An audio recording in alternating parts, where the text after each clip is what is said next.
Christina Applegate, she's an actress. Those of us who are old enough to remember will remember Married with Children, very funny network TV show. Christina Applegate was the daughter in that. But she's a huge lib actress. And Christina Applegate posted this. Please unfollow me if you voted against female rights, by which she means killing kids. Please unfollow me if you voted against female rights.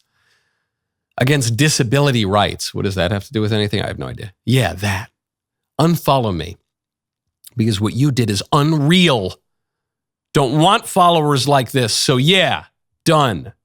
Also, after today, I will be shutting down this fan account. It's not even my personal account. It's an account for all my fans because I'm really famous. That I've had for so many years. Because this is sick. Hate you guys. Why don't you jump off a bridge? She didn't say that, but it's the same. It's the same sentiment. I'm not saying that the majority of people can't do something that's wrong. They can. The majority of people can act in disreputable and even despicable ways. However, if you can't even understand why the majority of people would do something, the problem lies not primarily with the people, but with your understanding. It's a you problem. Most people voted for Barack Obama. I think Barack Obama was horrible. I think he was a horrible president. I think he obviously hates America and has expressed his hatred of America. For instance, when he said he wanted to fundamentally transform America, you don't want to fundamentally transform things you love. I think he was just awful for this country. And I think it was shameful that the American people fell for his glib, really ugly routine. Okay? But I get why they voted for him. He's a smooth talker. They've been raised in the images and fantasies of liberalism, and he was going to be the first black president, so they'd feel that they had defeated racism. That's why they voted for him. I get it. I think there were lots of flaws in those premises, but I get why people voted for him. Christina Applegate doesn't get why people voted for Trump. She thinks it's because they hate women or something. They hate the disabled. Again, I don't even...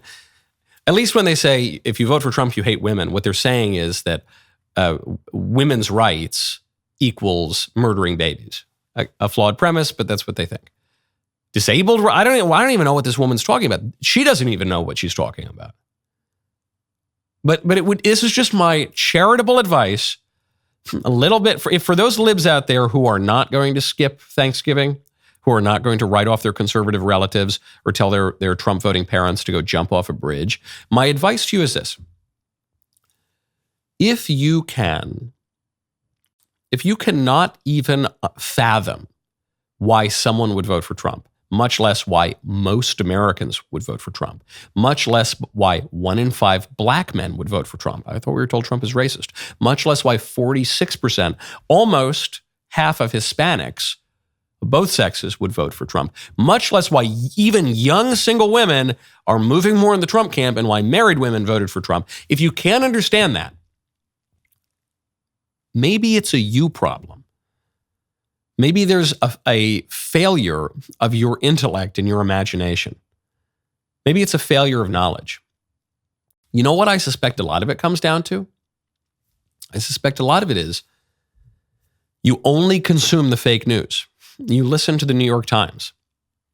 So you're told that President Trump was lying or otherwise wrong when he said that the Biden-Harris administration was discriminating against Trump supporters in disaster relief efforts.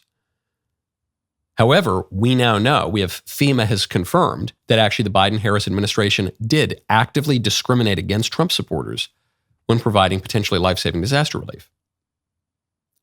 If you knew that fact, if all you knew was what the New York Times said, you'd probably be more inclined to vote for Kamala. However, if you knew that fact, if you knew the New York Times was lying to you, if you knew that the Biden-Harris administration was discriminating against Trump supporters in disaster relief, maybe you would be more likely to vote for Trump.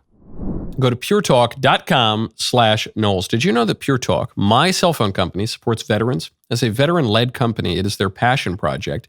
That is why Pure Talk has alleviated $10 million in veteran debt and why they donate tens of thousands of dollars every month to help prevent veterans' suicide.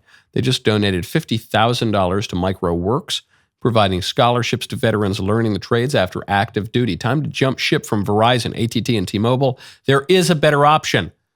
Pure Talk gives you the same great coverage, America's most dependable 5G network, for half the cost. And you will be helping our vets. It's a win-win. When you switch your cell phone service to Pure Talk on a qualifying plan, you will get 1 year free of Daily Wire Plus Insider. The only way that you can get this special offer is by going to puretalk.com/Knowles or call and mention my name. Go to puretalk.com/Knowles, Knowles, today. Switch to a qualifying plan. Get 1 year free of Daily Wire Plus Insider. That is puretalk.com/KNOWLES. If all you knew was the New York Times that Trump's going to start World War III, you might be more likely to vote for Harris.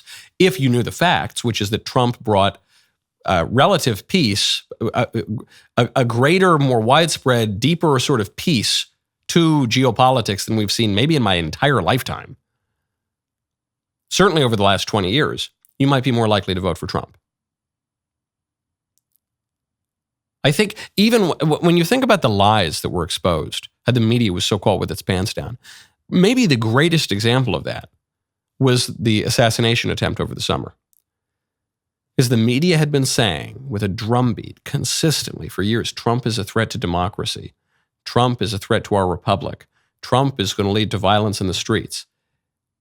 And then a sudden last-minute turn of 20 degrees is all that stopped the back of Trump's head from being blown off on stage in Pennsylvania. You say, maybe this guy is not the threat to democracy. Maybe the threats to democracy are actually being waged against this guy when they tried to kick him off the ballots, when they tried to imprison him 4 times. Maybe what I thought I knew just isn't true. It's that old Reagan line. It's not that the left is ignorant, it's just that they know so many things that aren't so. Maybe that's it. Here's something else. Here's another confounding little fact you might not have guessed. CNN has reported it. Trump won the Catholic vote. Trump won the Catholic vote by 18 points. Now, you would think, well, yeah, the Catholic, they're Christian. They tend to be a little more traditional, smells and bells and all that, so of course. But the Catholic vote had been split, Republicans and Democrats, and really they've favored Democrats recently. According to the reports, Joe Biden won the Catholic vote last time by 5 points. Trump wins it by 18 points this time? Whoa. How'd that happen?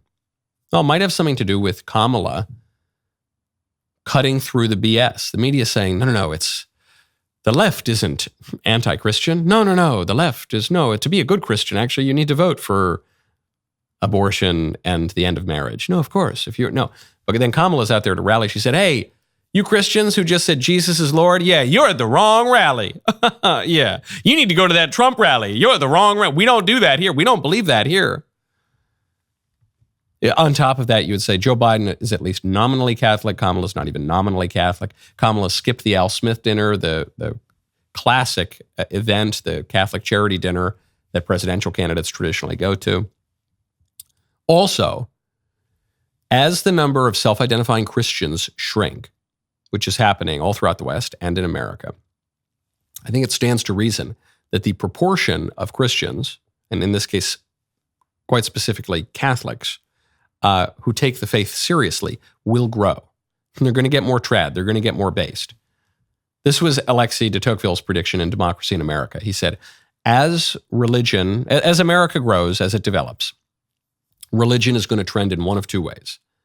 Right now, it's this hodgepodge of all sorts of Protestant variations. But Tocqueville says, in probably the best observation about the American polity ever written, he says religion's going to tend in one of 2 directions. Either the Christians are going to become more Catholic, they're going to become more traditional, they're going to become more high church, but he says they're going to go in the direction of Catholicism, or they're going to give up Christianity altogether. With the ascent of a traditional, conservative, Orthodox Catholic vice president, the person of J.D. Vance, a lot of Catholics around the Trump movement, a lot of Catholics now voting 18 points for Trump. This is a pretty good sign. That was a great clip, and we all agree. So now ring the bell, subscribe to the Michael Knowles YouTube channel. We'll see you next time.